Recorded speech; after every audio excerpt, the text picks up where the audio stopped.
The court to rule on the validity of the no-confidence vote against the Guyana government.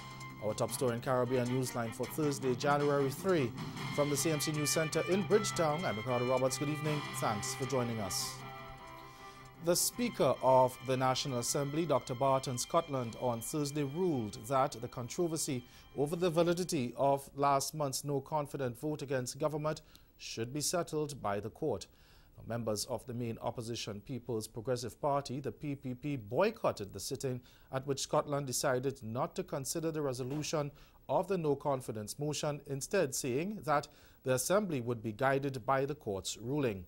In response to a request from the government seeking a reversal of the resolution of the no-confidence motion, the Speaker said he received advice, both solicited and unsolicited, from various jurisdictions on the issue. And he said while he has the power to reverse the no-confidence resolution, he believes that issues related to its passage might be addressed better outside the Assembly. The government's position is that the no-confidence motion was not properly passed since, as far as it is concerned, 34 yes votes were needed for a majority passage. The opposition contends that the 33 votes it received, including from government backbencher Chancharas Prasad, represented the majority in the 65-seat National Assembly. The opposition has indicated that it wants the courts to force the government to accept the vote and call elections within 3 months. The government has hired the services of senior counsel Rex McKay and Stephen Fraser, along with a number of other high-powered attorneys, to address the issue. Staying in Guyana, one trade union leader is calling on the two main political parties to put the country first in the aftermath of the no-confidence vote. General Secretary of the Guyana Trade Union Congress, Lincoln Lewis, says he's working on a proposal to present to the parties on the matter. But so far, he is keeping the details close to his chest. More in this report from HGP Nightly News. General Secretary Lincoln Lewis says it would be a breach of protocol to disclose contents of the draft proposal, but it appears that the idea is to prompt politicians to take steps to avoid taking the Guyanese society to the edge of a dangerous precipice. In the meantime, Mr. Lewis is urging politicians to tone down the rhetoric and put society first. He was referring to the political situation that has arisen following the no-confidence vote on December 21 in the National Assembly. What we want them to do is very clear. Hey, Article 106 said that the government, so long there's a no-confidence motion, they must resign. We don't know what the court will say or anything. But we're saying that Article 106.7 said how the government must resign. Our position is very clear on this. We want some structures to put in place that can minimize the claim of discrimination by our members and the wider society, and they must get themselves back. They must sit down and talk. We're going to put what we want in front of them, and we want to pass this legislation. And I can go to thing and fight them. The TUC said that both the government and opposition are challenged to navigate the process to preserve the national good and maintain stability. Mr. Lewis said that the GTUC stands firmly with Article 106.7 of the Constitution. Jamaica's Prime Minister Andrew Holness and opposition leader Dr. Peter Phillips have agreed to meet next Monday to discuss crime in the country and the ending of the states of emergency. The decision was announced following private talks between the two at the Prime Minister's official residence on Wednesday. The same day, a state of emergency in the St. Catherine North Police Division ended. Holness and Dr. Phillips have been at odds concerning the states of emergency since the opposition voted against extending the crime measures, arguing that detainees were being subjected to human rights abuses and that the state of emergency was no longer necessary. Herman Green of TVJ News reports on the outcome of Wednesday's meeting. Media release from the OPM on Wednesday evening was captioned, "Prime Minister and opposition leader hold one-on-one discussion." It was also labeled Joint Statement, suggesting an agreement between Prime Minister Andrew Holness and opposition leader Dr. Peter Phillips. It stated that both leaders met at Vale Royal in St. Andrew, where they had a frank and confidential discussion on security and crime management in Jamaica. Discussions about such a meeting started in mid-December after the opposition withdrew its support for the states of public emergency in St. James, the St. Catherine North Police Division, and sections of Kingston. On New Year's Eve, the OPM sent a release indicating that it had invited the opposition leader to meet on January 2. It also criticized the opposition's argument regarding the non-extensions of the SOEs, stating that they were either confused or disingenuous. In response, Dr. Phillips blasted the Prime Minister, saying the invitation was unrealistic because of the timing around the New Year's Day holiday. However, according to the release, Wednesday's meeting saw both agreeing that a meeting of teams from the government and the opposition will take place next Monday, January 7. The release also stated that they agreed that at next week's meeting, a date will be determined for a broader discussion to include other stakeholders. Trinidad and Tobago's Police Commissioner Gary Griffith is seeking international help to reduce the incidence of domestic violence in the Twin Island Republic. He said that was on the agenda when he met with former Mayor of New York, Rudy Giuliani, at his office in New York last month. Now, concerns were raised about the optics of Griffith's meeting with Giuliani, who is now senior attorney to controversial U.S. President Donald Trump. Now, speaking on TV6's Morning Brew program on Thursday, the top cop said the discussions had nothing to do with politics but about reducing crime in Trinidad and Tobago, and he questioned why anyone would have a problem with that. It is a company that he has with international experts that have proven to reduce crime in several cities around the world over the last decade. And one of the things I'm looking at to get their assistance is to deal with domestic violence. When 38 women have been killed last year, and New York City had the same problem, and they were able to drastically cut the homicide rate for domestic violence by over 70%. If there's anyone is concerned that I am getting international help to see how we can improve our policing to prevent instead of 38 women being killed, if we could cut that by 75%, you could save dozens of lives of young women who have been killed because probably there could have been better policing, better investigation, dealing with the reports at a better rate, dealing with how police officers must approach people when. So all of the things that I'm doing, and it also has to do with improvement of leadership from the highest element, how to deal with comparative statistics, how do we get the vehicles to operate properly, and how to use the 4 principles that played a great part towards reducing crime in New York City: good leadership, good management, measurement of performance, and accountability. In other developments in Trinidad and Tobago, some major changes are coming to the Firearm Users Act. Now, the police service believes the changes will modernize firearm applications and ease a 14-year backlog. TV6's Nicholas Lachman Singh has the details. Anyone who submitted a firearm user's license before 2004 will now have to resubmit a new application. After 15 years, the backlog of applications has become extensive. However, applications between 2004 and 2010 are still valid. The TTPS is asking for those pre-2004 applicants to resubmit their applications between February 1st and August 31st this year. They must be submitted with a certificate of character and a psychometric evaluation. Sergeant David Swanson of the TTPS Firearm Section said, going forward, communication between the TTPS and applicants will now be recorded electronically.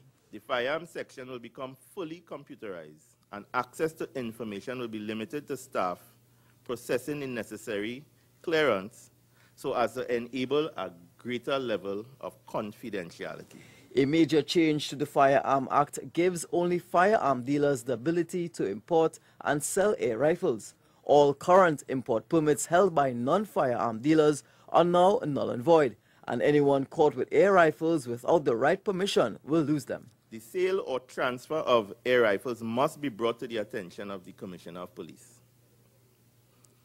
All air rifle associations or clubs must be registered and authorized by the Commissioner of Police. Sergeant Swanson also added, no one but the Commissioner of Police can grant a firearm user's license. And it must also be clearly stated that there is no cost attached to the application for or granting of an FUL, with the exception of the annual license fee.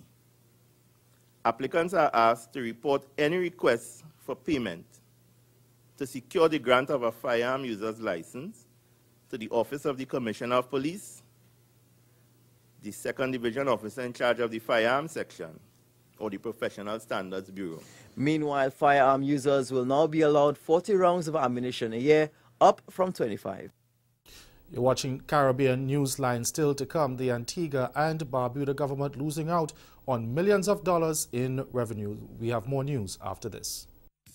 Follow your heart to St. Kitts and make plans to join us at the 23rd Annual St. Kitts Music Festival. 5 days of world-class entertainment from Wednesday, June 26th to Sunday, June 30th, 2019. See Butcher Banton live as he makes his epic return to St. Kitts.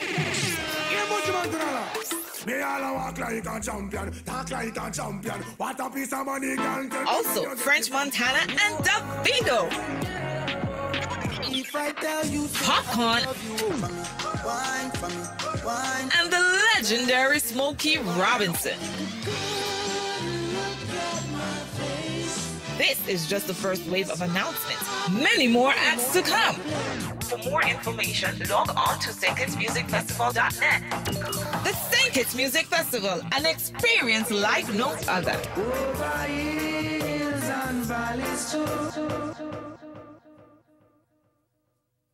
What was it like going to Africa and performing in Africa? Well, you see, Africa is a very hopeful place. You know, when I went to Africa, that's where I really had hope now that something good can come out of all of this, you know? Because in Africa, we see the potential to create the world that we envision.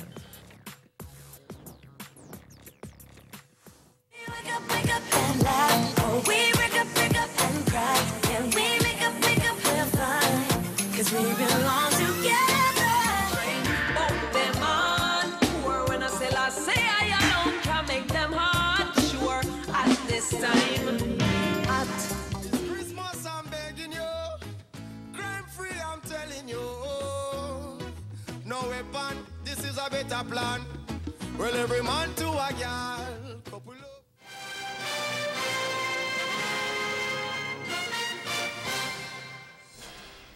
Antigua and Barbuda's Comptroller of Customs says government is losing out on millions of dollars in revenue as a result of tobacco and alcohol smuggling.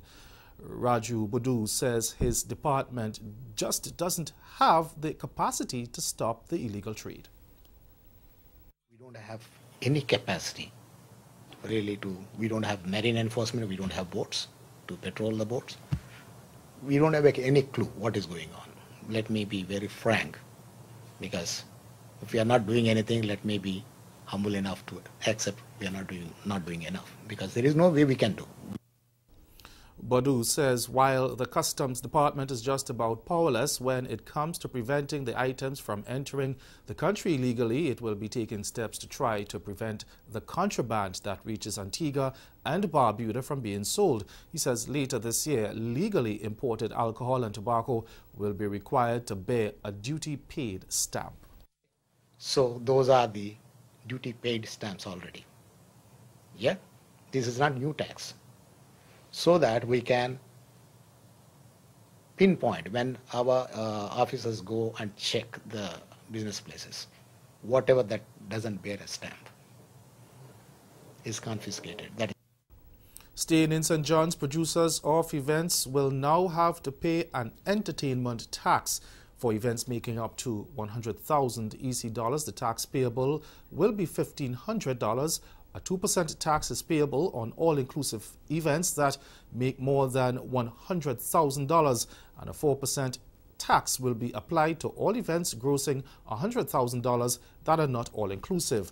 The Inland Revenue Division also announced Thursday that performance outside of CARICOM will be subject to a withholding tax of 25%. It says it will be enforcing the law with regards to the new entertainment tax.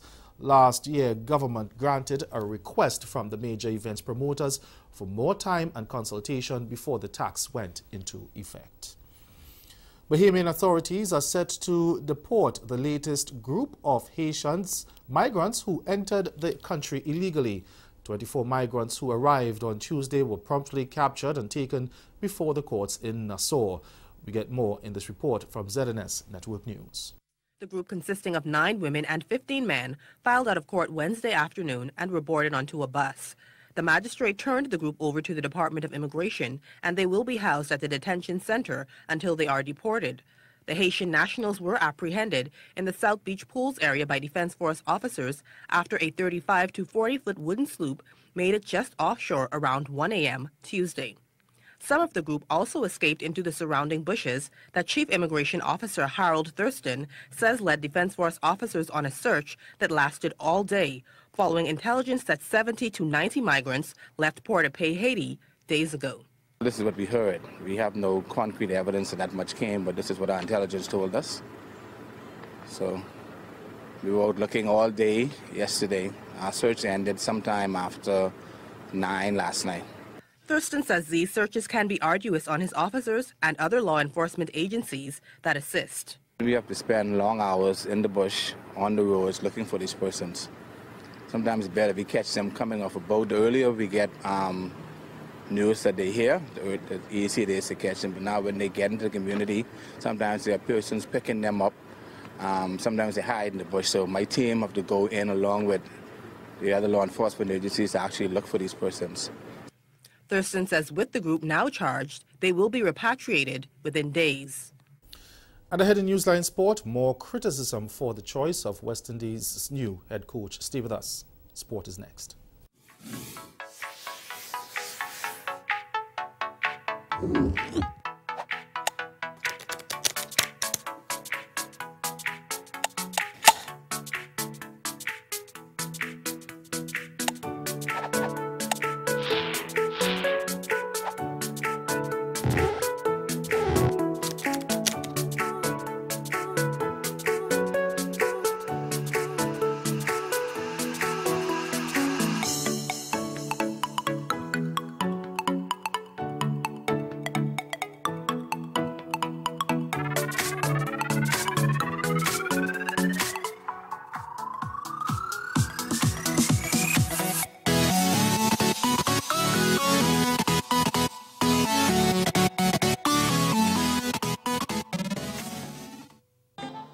How y'all feeling?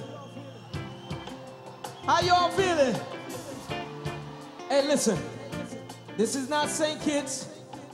This is not Guadeloupe. This is not Martinique. Even though we welcome all the people from Guadeloupe, Martinique, St. Martin, Antigua, we welcome all the peoples from abroad. But this is Dominica. Where's Dominica? Oh, yeah! You know, most Americans probably don't even realize that the phrase blowing your stack actually dates back to the early days of Queen Victoria, when she would blow her stack every single day. People will always respond more to a model. The model-made feel is inherent in the whole of the model engines. My job was to make the 25th scale model of the Jenny Hanover.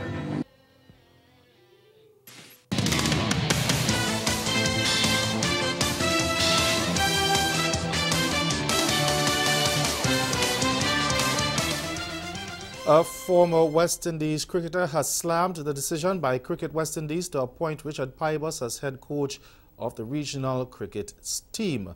Ex-wicketkeeper batsman Derek Murray is the latest figure in the cricketing world to condemn the appointment of the Englishman, who has courted controversy with his crafting of the policy which required players to play domestic competitions in order to be eligible for international selection. Now, speaking with TV6's Vinod Nawani, Murray said it's difficult to follow the regional cricket governing body's logic behind Pybus's appointment. This is not a constructive appointment. Following reports that Richard Pybus is set to become the head coach of the Windies side, some members of the cricketing fraternity have expressed surprise and even questioned such a choice. And former Windies keeper Derek Murray is no different, saying it's not a step in the right direction. It's very difficult for me to understand why he has been chosen. He's had a very difficult time here in the Caribbean as well with the task that he has been doing for the West Indies board, and you know, our cricket hasn't shown any kind of improvement. But it's very difficult to follow the logic or thinking of the West Indies board if they do exercise such a thing at any time. Murray says former Windies coach Phil Simmons, who is currently with Afghanistan's cricket team, didn't deserve to be treated the way he was by the West Indies Cricket Board, now known as Cricket West Indies. When we had a coach last that seemed to be enjoying some success, you know, and because he spoke against some of the practices that were being employed within West Indies cricket, that was to the detriment of West Indies cricket, that he was sacked. So you really don't know what the board wants for West Indies cricket. Based on his comments, it's no secret that Murray is appalled with the way the board is being run, and this is how he sums it up. The board itself is dysfunctional, but we've had reports that have said that it's dysfunctional. You know, reports from people within the board, from outside of the board, panels set up by the board and by governments. Murray says whether the head coach is West Indian or not is immaterial, since his main concern is having someone who can take the Caribbean side to greater heights. Over to the Regional 4-day competition now, where West Indies opener Kieran Powell has returned to lead Leeward Islands Hurricanes in their third round match of the Regional 4-day championship starting Friday. The left-hander missed the Hurricanes' first two matches through West Indies duties in Bangladesh, first for the tests and then for the one-day international series. In his absence, Hurricanes were led by former West Indies wicketkeeper batsman Devon Thomas with mixed results. They beat Barbados Pride by 34 runs in the first round at the 3Ws Oval in Bridgetown before going down by 9 wickets to four-time reigning champions Guyana Jaguars at the Vivian Richards Cricket Ground. Now, Hurricanes lie third in the 6-team standings on 22.2 points, behind Jaguars, who lead with 37 points, and Pride, who are second on 22.6. Powell will be hoping to use the third round match against Trinidad and Tobago Red Force at the Brian Lara Academy to impress selectors following a recent disappointing run. Glenn Blakeney, a hard-hitting former Bermuda batsman known as the Master Blaster, has died after complications from a prolonged struggle with cancer. His father, also Glenn, a former Progressive Labour Party cabinet minister, said his son, who would have turned 46 on January 22nd, died surrounded by close family members at a Long Island, New York hospital. The Royal Gazette newspaper said Blakeney was diagnosed with kidney cancer in March 2013, and the cricketer who had dominated on the pitch for so long had accepted that he was in for another battle. His father described his demeanor over the past few years as brave. Blakeney came to prominence as a flashy young left-hander with Hamilton Parish Workman's Club in the late 1980s. He played 2 one-day internationals in 2009 during the ICC World Cup qualifiers for the 2011 showpiece, along with a single first-class match in the ICC Intercontinental Cup against the United States in 2004. In football now, FIFA Vice President Austin Jack Warner will deliver the eulogy at the funeral of former Trinidad and Tobago Association football president Oliver Camps, who passed away on New Year's Day. Warner had been a long-time friend of the 87-year-old who gave yeoman service to TNT football between 1992 and 2012. He spoke with TV6's Sergio Defoe. She did ask me then to prepare myself to say his eulogy. And I told her, okay, I will. It's not something I like to do, but for him, I will. And she asked me also to make it the best eulogy ever. Now, reflecting on Camp's life, Warner says no one will ever be able to fill his shoes in football. He added that the former administrator had played an instrumental role at a club attended by a former world-class cricketer. There is no one before Camps, and surely there will be no one after Camps who will do as much for football as Camps has done. I want to also make the point as well. People tend to forget that he was under Mr. Camps as president of Harvard Football Club, that Brian Lara in his early days learned cricket. So he was not only in football. Switching sports now, Jamaica Athletic Association stands to benefit from the expertise of coaches from several sporting disciplines in a project with the People's Republic of China. TVJ's Simon Preston tells us more. Football, badminton, volleyball, gymnastics, basketball, swimming and synchronized swimming are the sports that will receive attention in the second year of this 3-year partnership. Minister of Sport Olivia Grange says she's hoping to add more sports into this agreement in the future. This is a great dress rehearsal for Pan Am Games, for the Olympics, for the World Games. Actually, what I'm hoping is that in the next agreement, we will be able to include track and field, primarily in the throws, because of course Jamaica is known for the sprints. But in the throws, we are developing, but we need that much more expertise and skill training. Stakeholders from different sporting bodies have expressed appreciation of this deal. We have the under 15s, we have the under 17s going into qualification in July. We have the under 20s going into qualification in August. So we're looking forward to great things for women football 2019 and onward. And that's the sports. Stay with us. We'll be right back. Follow your heart to St. Kitts and make plans to join us at the 23rd Annual St. Kitts Music Festival. 5 days of world-class entertainment from Wednesday, June 26th to Sunday, June 30th, 2019. See Buju Banton live as he makes his epic return to St. Kitts.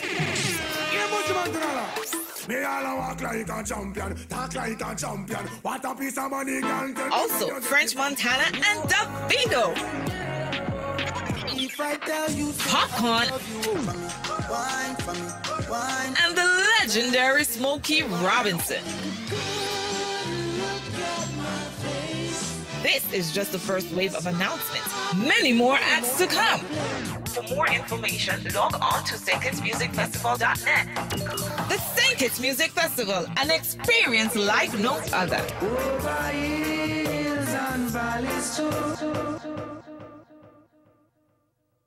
My name is Akeem, but then call me Shot Akeem. You know, music thing, just try to do like a reality, like a dancehall, every little thing, you know. Don't soak everything. Bring a new vibes, a new little melody, different kind of style, you know. And then thing, like, nothing too regular.